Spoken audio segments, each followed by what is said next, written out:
I'm Peggy Bryant and I'm presenting my process speech. My audience is full of family and friends. Knowing how to saddle a horse is a very important skill to know, whether you're an experienced rider, a new rider, or a person who has never even thought about riding a horse before. It's an important skill to know in case you're ever in need to use a horse for transportation to get from point A to point B. I saddle horses on a weekly basis, whether that be at my place of employment, where I teach young kids riding lessons, or in my personal life where I accompany my dad and his friends to roping events. First step to saddling a horse is brushing them off. You can use a soft brush to remove the dirt and debris from the horse's skin and hair. It can also remove any sort of debris, like small pieces of hay that can get stuck in their hair that can become irritating when under the saddle. Second step is to get your saddle pad and brush off the underside in case there are any pieces of debris that can become irritating once under the saddle. Most saddle pads have a small piece of leather sewn right here to indicate the front. They also have a small hole where you can feel the withers through it. You want the saddle pad to be placed sort of on top of the withers with the leather piece right on top of them, or the end of it in line with where the hair splits at the seam. Third step is to have your girth, cinch, and breast collar all set up in the seat of your saddle. One tip is you can also hook your stirrup on top of your horn in case you're a little vertically challenged. And then throw your saddle up, adjust your pad up into the saddle.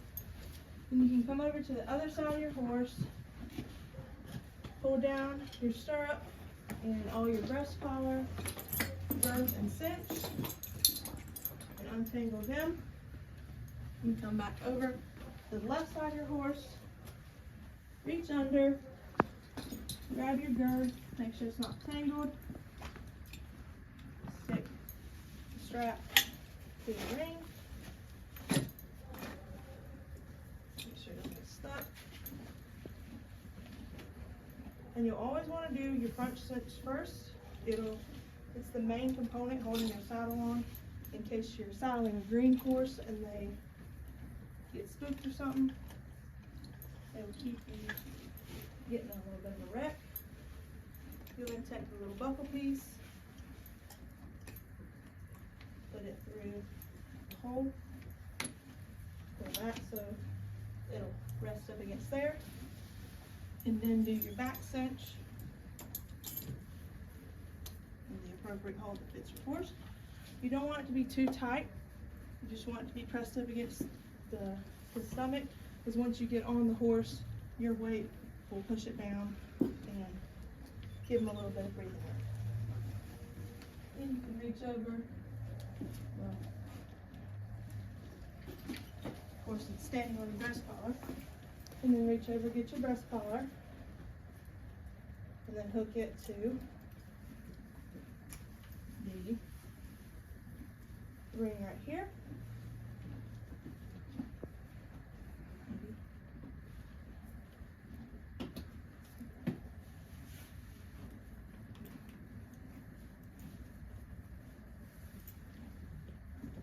And just like that, you have now saddled your horse.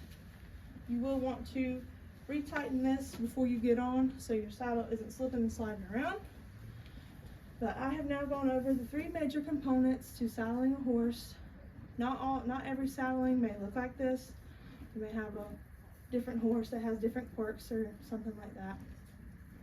But